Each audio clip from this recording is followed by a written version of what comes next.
This is another weight, I think, with 65 and 74, the returner's back, Warren Bosch. He had a nice year as a freshman, and he helped us actually win a couple dual meets, big matches, at Northwestern, Michigan State, to name a few. Helped us win. That the season's real long, and you got to prepare yourself for that season.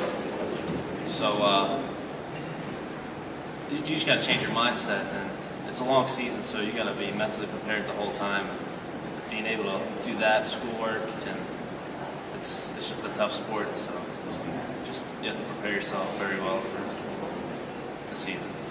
We have Vince Pickett's going to move up a weight. He was our starter last year at 84. And Vince looks a lot better this year. He's just a lot more mature, a little more focused.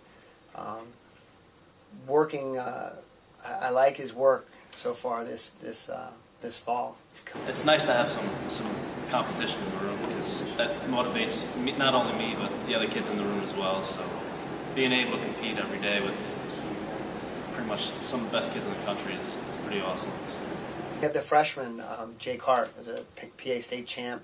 We love Jake's wrestling.